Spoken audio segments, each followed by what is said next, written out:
Arena Enem, seu companheiro na reta final para o Enem. Realização TV Cidade Record. Do seu jeito. Oferecimento Uninasal. Aprendizado que forma líderes. Apoio Único Vestibulares. Mais que um pré-vestibular. Contato 98 99148 1952.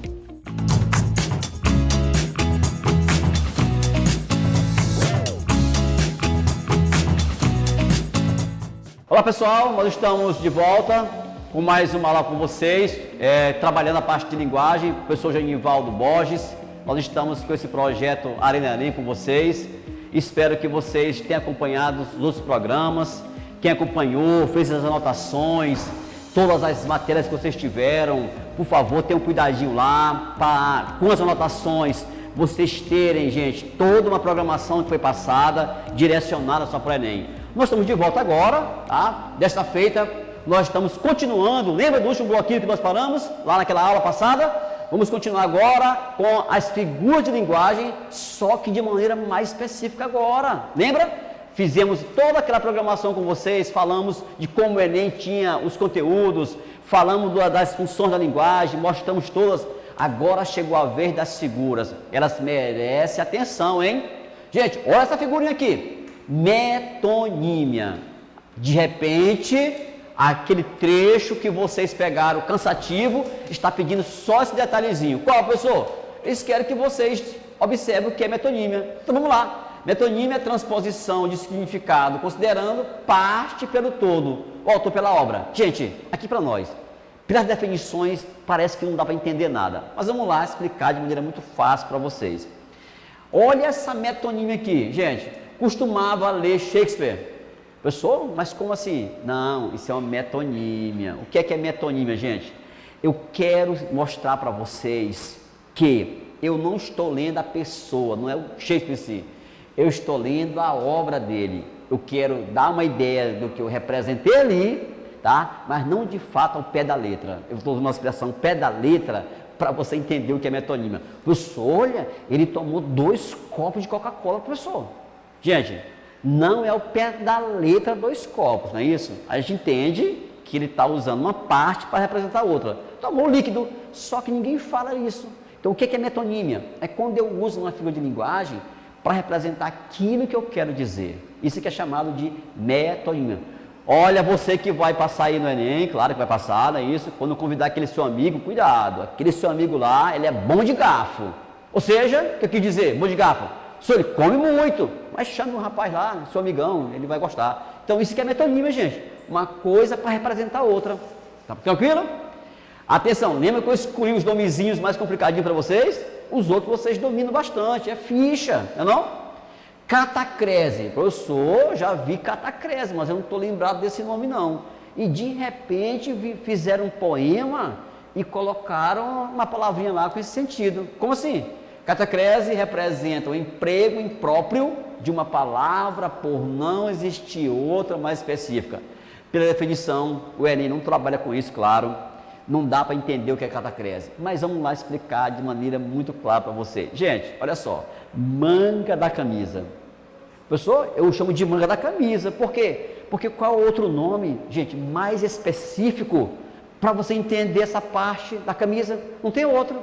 Pois isso que é catacrese. E aí, professor, a perna da cadeira, ó, tá para quebrar. Gente, perna da cadeira é uma catacrese. Qual é o outro elemento melhor? Ei, a camisa.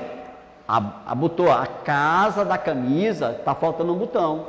Camisa não tem casa, mas não tem uma outra expressão mais própria para isso não, meu filho. Isso é chamado de catacrese. Olha esse exemplo aqui, galerinha que tá ligado aí. Vamos lá. Embarcou há pouco no avião. Gente, embarcar é colocar-se a bordo de um barco, não é não? Professor, mas não tem uma expressão melhor para alguém entender que eu estou viajando. Daí usar a expressão embarcar. Isso é chamado de catacrese. Atenção, é porque não tem uma expressão melhor, gente, para usar com relação a isso. A perna do seu óculos, está quebrada. O óculos não tem perna. Mas qual é a melhor expressão para identificar essa parte? Não tem, professor. Assim chama-se catacrese as expressões que eu não tenho um elemento melhor para indicar, mas aquele é o mais conhecido, gente, para identificar o que eu quero dizer. Beleza? Vamos lá, estou escolhendo as palavrinhas de figuras que mais pode dar trabalho para você. Chegou a hora dela, gente, tá? Sinestesia. Quem usava, tá? O simbolismo, usou muito a sinestesia. Professor, agora como é que eu vou saber, dentro de um poema, de que maneira a sinestesia está acontecendo? Gente, eu vou levar vocês aqui para dois aspectos, tá bom? Para vocês entenderem melhor. Dois. Tudo que é sinestésico é porque trabalha com os 5 sentidos. Visão, audição, olfato, paladar, tato. Tá lembrado disso? Ah, quer dizer que é isso que fica sinestésico? Se você está assistindo uma aula agora e você está sentindo calor, então, por que está sentindo calor? Isso é sinestésico. Galerinha, atenção, acontece pela associação de sensações, órgãos de sentido diferentes. Eu falei órgãos. Professor, olha esse exemplo aqui, meu amigo, que eu posso pegar de maneira até diferente. Atenção, gente, com aquele olhos frios, disse que não gostava mais da namorada. Como assim, professor, olhos frios? Ei, a expressão aqui, frieza, está associada ao tato e não à visão. Ou seja, gente, eu estou usando uma figura de linguagem. Isso é sinestésico. Professor, ei, que perfume, que cheiro doce é esse, rapaz, esse perfume? Gente, ó, cheiro doce, cheiro, olfato, doce paladar. Eu misturei os órgãos sensoriais no poema. Isso eu chamo de sinestesia. Ei, sua pele está muito macia hoje, não está não? Como é que eu sei que a pele está macia? Tato, órgão sensorial. De novo, todas as vezes que eu tiver num poema, num trecho, a mistura desses 5 órgãos, isso é que é sinestesia, gente. Tranquilo? Fácil, né? E aí, eu li um poema que tem a expressão a voz, uma voz audível. Gente, voz, eu estou trabalhando com audição, órgão, sinestesia. Tranquilo? Olha a perífrase. Aí os alunos, olha, perífrase, eu não estou lembrado dessa figura não. Já fiz algumas questões em casa, mas não sei se eu lembro. Gente, a perífrase, nós temos aqui um exemplo bem clássico para vocês. Também chamada de antonomásia. Parou. As antonomásias é porque vocês estão dando título para um lugar ou para alguém. Mas de maneira específica, vamos fazer assim, vamos. Quando eu der um título, gente, para uma cidade, para um lugar, isso tem uma referência muito grande para chamar-se de perífrase. Pessoal, eu moro na Ilha do Amor. Ilha do Amor, São Luís. Pessoal, uma cidade maravilhosa, continua maravilhosa. Rio de Janeiro. Pessoal, e agora, recém-Jogos Olímpicos, a Cidade Luz. Cidade Luz, Paris. Isso é uma perífrase. Eu estou chamando a atenção de vocês para esses valores semânticos, gente. Pessoal, mas a antonomásia não pode estar nessa mesma linha? Pode, mas a antonomásia ela é melhor para identificar pessoas. Lembra? Vou dar um exemplo aqui bem clássico para vocês já. Atenção, e se eu substituir por uma ou mais palavras e por outra que identifique aquele lugar, a pessoa? Pronto, perífrase ou a antonomásia. O rugido do rei das selvas é ouvido a uma distância de 8 km. Rei das selvas, eu não quis dizer que é o leão. Quando eu coloquei rei das selvas, todo mundo já deu para identificar que eu estou me referindo a alguém. Agora atenção para cá, galera. Professor, o poeta dos escravos, como escreveu na terceira geração romântica? Castro Alves, todo mundo sabe. Mais simples, o rei do futebol nos deixou, infelizmente. Rei do futebol, Pelé. Quando eu dou um título para alguém, e pelo título já sei a quem eu estou me referindo, especificamente antonomásia. Mudou de bloco, figuras de pensamentos. Professor, essas aí eu achei, eu fiz algumas questões aqui em casa sobre elas, né? Inclusive eu tive dificuldade para diferenciar, como o senhor falou, quando era hipérbole e quando era hipérbato. Então vamos lá para desempatar essa dúvida aí, galerinha, por favor. Como é que faz isso? Hipérbole, tudo que é hiperbólico é exagero. Ei, anota aí, por favor, para não esquecer dessa. Quem usou muita hipérbole foi o Barroco, porque o Barroco era uma escola exagerada. Lembra que a prova de linguagens, né, gente? Então, se é de linguagem, vai ter esses aspectos aí para vocês observarem. Os poemas do Gregório de Matos Guerra, exagerou demais, né não? Barroco é contraditório também. Vamos lá, hipérbole, ela corresponde ao exagero de uma ideia feita de maneira muito intencional. Olha, quase eu morri de estudar. Não vai morrer não, dá trabalho, claro que sim, mas eu estou sendo hiperbólico, né, gente? Ó, pessoal, eu estou morrendo de medo de alguma coisa, hiperbólico. A hipérbole ela cai nisso, tá bom? Só que aqui está com frase, lá vai cair como poema, como trecho, uma figurinha para você observar. Gente, exagerou, fora do contexto, pode dizer, isso é muito hiperbólico. Eufemismo, tá? Eufemismo é utilizar para suavizar o discurso. Eufemismo que alguém não quer ser muito, gente, alguém não quer ser muito indiscreto. Com muita descrição, a pessoa emite isso, tá? Em alguns trechos lá da nossa prova do Enem de linguagem, possa ser que eles façam muito bem isso aí. Como é que é eufemismo? Gente, entregou a alma a Deus. Nessa frase está sendo informado a morte de alguém. Há pessoas que eufemismo você não quer ser direto com alguém para suavizar a situação. Professor, infelizmente, tá? Aquele nosso amigo passou desta para melhor. Passou desta para melhor, eu não quero ser diretamente, porque ele morreu. Então eu fui muito eufemista, eu suavizei a situação. Lembra muito bem disso aí, tá bom? Principalmente nos trechos lá. Galerinha, essa figura aqui, ela merece agora a nossa atenção, é a personificação. Sabe por quê? Porque ela tem 3 nomes, de repente o Herínio quer chamar personificação, quer chamar de animismo, quer chamar de prosopopeia, ou personificação, vai entender algumas questões dessas, né? Por isso que é importante estar aí ligado, ó, caderninho na mão e anotando. Aluno, lembra a expressão que eu usei agora há pouco? Os alunos mais smarts assistem a aula com o ouvido e com a mão. Tu, professor, vou anotar essas palavrinhas aí, como é que é, rapaz? Personificação, animismo e prosopopeia. Gente, isso aqui é porque eu estou atribuindo ações humanas a seres inanimados. Então isso virou, estou personificando. Olha isso aqui. O jardim olhava as crianças sem dizer nada. Pessoal, mas jardim não olha.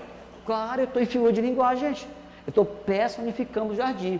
Pessoal, olha, o mar está bravo nessas últimas épocas, com esses ventos de setembro que passou. Gente, eu estou dando uma característica humana para o mar. Então, tudo que eu der uma característica humana para um ser animado, isso é prosopopeia, animismo ou personificação, ok?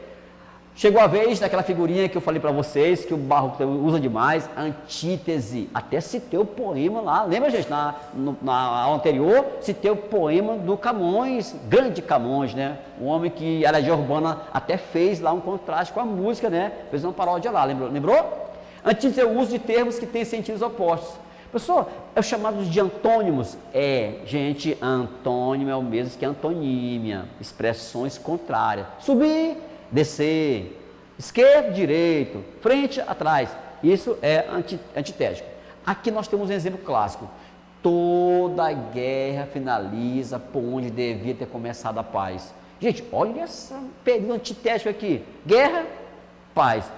Antagônicos, as expressões antagônicas. Isso aqui é chamado de antonomia, se for o caso, que na verdade chama-se de antônimo. Só que a antítese, ela trabalha com expressões. Guarde isso aqui, galerinha. Antítese são expressões contrárias. Eu preciso ter expressões contrárias, tá bom? Tá bom? E isso finaliza para você aqui. Gente, agora vamos lá para a figura que oferece dúvida. Qual? Paradoxo. Pessoal, fiquei com dúvida agora, porque eu estudei paradoxo aqui, como eu estava fazendo as questões, treinando, e eu encontrei aqui uma dúvida, até, inclusive suscitou um poema que eu fiquei em dúvida. Esse poema é antítese ou paradoxo? Vou repetir o poeminha lá para vocês de novo, vamos lá? Chama Camões aí, Camões. O amor é fogo que arde sem se ver. É ferida que dói e não se sente. Gente, aqui está o paradoxo. Como é que a ferida dói e eu não sinto? Não é antítese. Eu estou colocando ideias contrárias. Gente, paradoxos são ideias contrárias. Antíteses são expressões contrárias. Vocês têm que saber diferenciar isso aí. Esse I do poema de Camões, tem um I aí, não tem? É ferida que dói e não se sente. Esse I tem um valor semântico, gente, de uma adversidade. Não é aditivo não, hein? Senão não é paradoxo, tá bom? Vamos lá? Olha o paradoxo aqui. Gente, estou cego de amor e vejo quanto isso é bom. Como é que você está cego de amor e vê o quanto isso é bom? Nós estamos numa questão de figura de linguagem. Como é possível alguém estar cego e ver? Aí você, é porque ele está usando um paradoxo, ou seja, eu estou apresentando o sentido oposto, ao contrário da antítese. É uma posição de ideia. Professor, quanto mais eu corro, menos eu canso, rapaz. Que é isso? Então isso é um paradoxo, correto? Anote isso aqui agora, por favor, anote. Paradoxo também é chamado de oxímoros, com X. Oxímoros, O-X-I-M-O-R-O-S, para ficar bem fonética a expressão. Então, quando vocês olharem, tá, observarem alguma questão que fala de oxímoros, já sabem, aqui nós temos um paradoxo, sentido contrário nas palavras. Agora vamos para a gradação.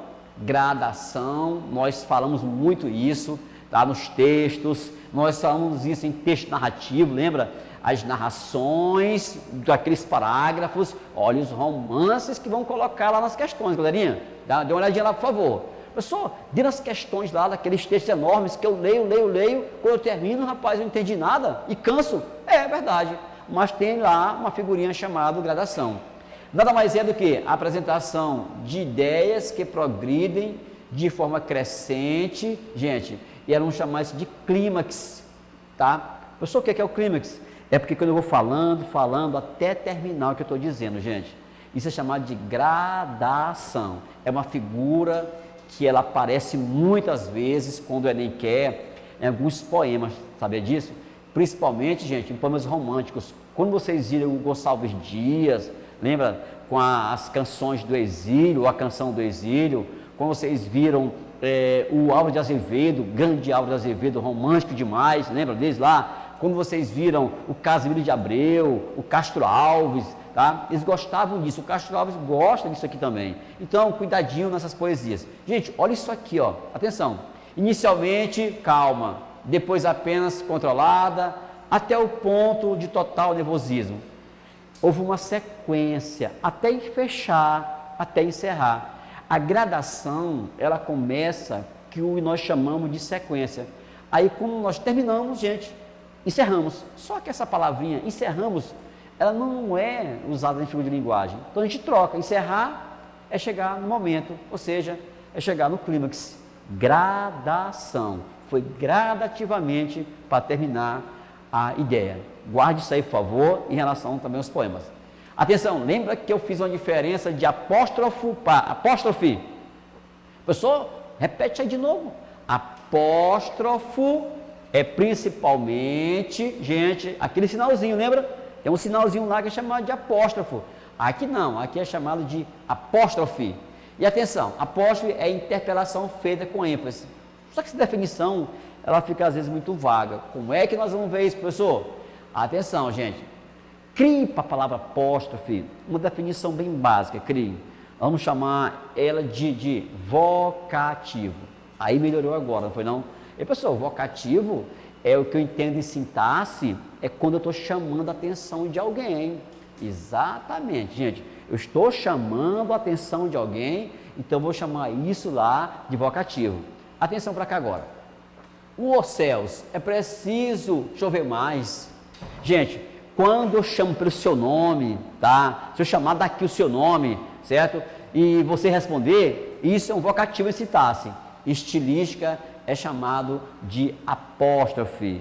Quem não lembra quando viu lá os poemazinhos lá do Fernando Pessoa, que eu quero chamar a sua atenção aqui, porque alguns poemas vêm diferente lá. Lembra desse autor? Ó mar salgado, quando o teu sal são lágrimas de Portugal. Gente, esse ó mar salgado, vírgula, chamei a atenção, não foi não? Isso é um vocativo. Aí está o que nós chamamos de apóstrofe. Não pode confundir, galerinha, tá bom? Passando, olha essa aqui agora, gente, tá? Agora vamos para a figura de sintaxe. Aqui é que está aquele nomezinho, pessoal, que eu quase não entendia nem chamar esse nome, rapaz. Qual o nome? Essa tal de elipse, tá bom? Atenção, gente. Elipse, nós temos dentro de um fragmento, nós temos dentro de um texto, justamente quando nós queremos, gente, ó, é a omissão de uma palavra que se identifica de forma fácil. Pessoal, como assim? Fácil demais, como diz o próprio enunciado. Gente, toda vez que vocês estiveram omitindo, tá bom? Omitindo alguma expressão, ali tem uma elipse. É por isso que um dia vocês conhecerem estudando em casa aí, para alguns vestibulares, vocês chamaram lá um dia esse de sujeito, né, oculto. Mas em certo ponto, o sujeito é elíptico. O que é uma elipse? Eu escondi uma palavrinha lá.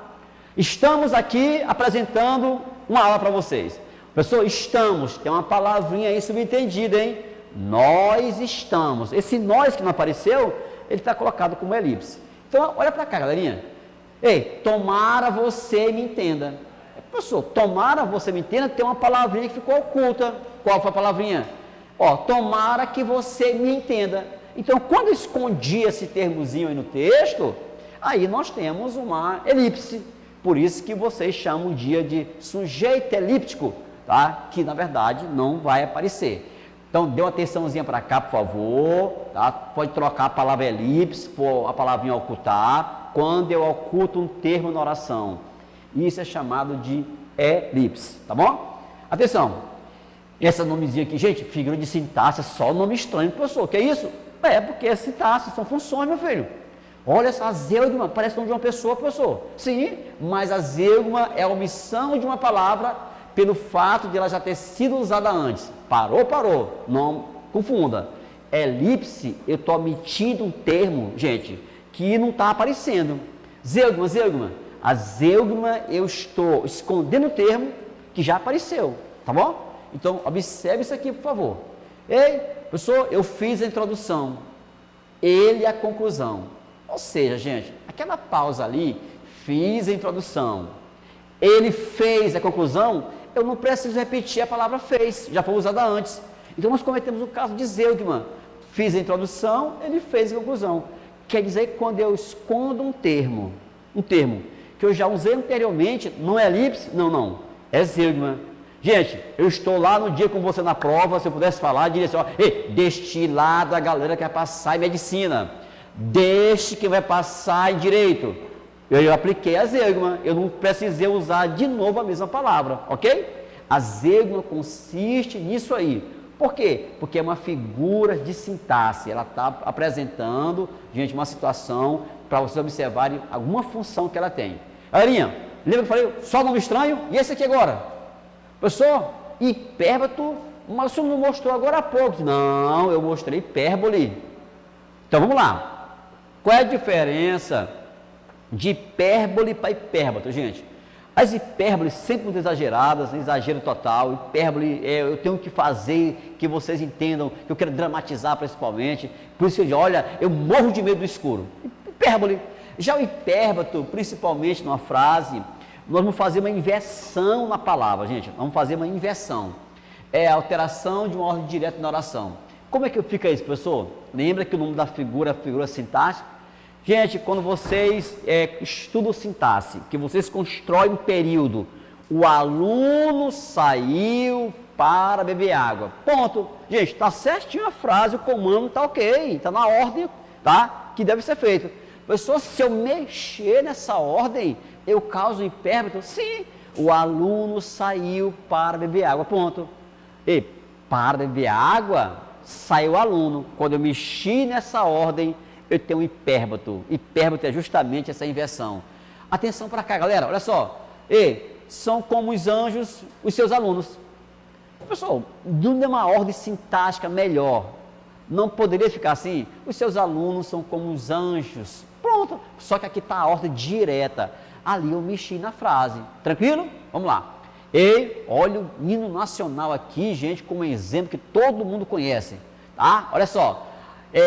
Ouvir do Ipiranga as margens plásticas de um povo heróico brado retumbante. Ó, professor, nós temos aqui, tá, um exemplo de hipérbato. Mexeram na ordem ali, né, do hino nacional. O hipérbato era muito usado pelo barroco. Tá anotando? Falei que é para ir anotando.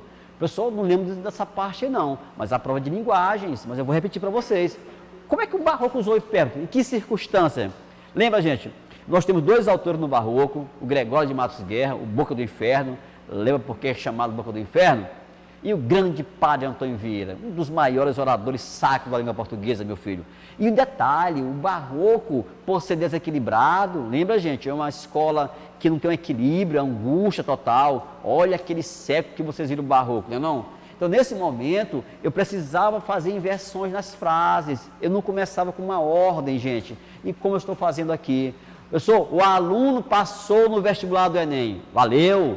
Muda a ordem. No Enem, o aluno passou no vestibular. Pronto. Quando eu mudo essa ordem, eu tenho um hipérbato. Ou figurinha, pessoal, tá? Que me causa uma inversão. Pois é, as inversões do hipérbato é justamente para causar esse lado contraditório. Tranquilo? Olha só, gente, isso aqui, uma outra. Nós temos agora, tá? A que nós chamamos de polissíndeto. Professor, polissíndeto parece um elemento químico, rapaz, mas não é. Poli, vários. E o que é síndeto? Facilita aí, tá? Gente, aqui esse síndeto são os conectivos, tá lembrado? Na linguagem muito coloquial, nós falamos assim, aí assisti essa aula, aí fiz as questões, aí entendi. Na linguagem coloquial, nós usamos o aí. Mas na linguagem formal, padrão, da língua portuguesa, nós falamos i. Então, o que é poli? Vários i. O que é poli? Vários conectivos. Olha o exemplo aqui. As crianças, gente, elas falaram e cantavam e riam felizes. Pessoal, nós temos i. Eu repeti o síndeto. Por ter repetido o síndeto, aí ficou poli. Como todo mundo sabe o que é poli, né? A pessoa agora facilitou aí, rapaz. Quer dizer, então, que essa prova de linguagem, ela quer que eu tenha toda essa percepção nesses detalhes. Gente, a prova é resolvida nos detalhes, tá? Com os detalhes que vocês vão observando nas questões, os textos lá que tem, tá bom? E principalmente os comandos enunciados. Ninguém começa uma prova, gente, de 45 questões, tá certo? 1, 2, 3, não. Eu só vou resolver a questão 45 e depois que eu chegar na sequência. Não é assim. E, primeira questão, olhou? Olhei. Tá difícil? Professor, essa questão aqui está dando trabalho. Passa logo para outra, meu filho. E vocês têm, o aluno, ele percebe, gente, tem um minuto para ele perceber que a questão não dá para fazer logo não. Então, tenha esse cuidadinho, por favor, tá bom? As figuras de linguagem, a parte estilística é a mesma coisa. Entendeu o que é poli, né? Professor, e se eu não usar o síndeto, se eu não usar os conectivos, como é que fica? Ah, meu querido, aí a gente coloca uma palavrinha que é chamada de negação. Aquele a, gente, ele é de negação. Lembrou o prefixo aí? Assíndeto, dando a ideia de negar. Retirar, pronto. Representa a omissão de conectivos, sendo o contrário do polissíndeto. Não sopra o vento, não geme as vagas, não murmura os rios. Gente, eu tirei o i, ou seja, eu tirei os conectivos. Então, aí em vez de poli, nega, ficou assíndeto. E se eu inserir ali, professor, os conectivos? Quer inserir? Vamos lá. Não sopra o vento e não geme as vagas e não murmura os rios. Ah, pessoal, agora ficou poli, ou seja, vários conectivos aí no texto. Gente, atençãozinha para esse detalhe, por favor. Vocês têm que ter muita calma na hora de ler as questões, tá bom? Lembra que tem um momento que cansa, né, os textos, tanto de cabeça baixa, tem que levantar um pouquinho a cabeça, respira um pouquinho, tá bom? Para vocês olharem as questões, senão a gente passa em branco nesses detalhezinhos, tá bom? Estilisticamente falando, olha essa figura aqui agora. Pessoal, foi esse nome aí que eu fiquei confuso, sabia? Anacoluto, rapaz, eu nunca vi isso aí não, meu filho. Nunca viu? Então, olha atenção para cá, para não esquecer. Tá com a canetinha na mão aí em casa, só observando, tá? Então, anota isso aqui para não esquecer. O anacoluto é a mudança repentina na frase. Não precisa de definição, nada. Gente, aí eu vou ficar com vocês aqui. Se eu estou falando de que assunto aqui? Figuras de linguagem. Se eu parar de falar de figuras, quebrar a sequência da fala e mudar para outro assunto, gente, é isso que é chamado de anacoluto. Quando alguém interrompe você para, gente, falar um assunto, essa interrupção é chamada de anacoluto. Então, anacoluto é interromper uma frase na sequência que ela está sendo colocada. Ok? Então, isso aqui é anacoluto. Um rápido intervalo, certo? Para depois voltarmos com a sequência para nós encerrarmos, deixar vocês prontinho para o Enem. É rapidinho, é pai bola.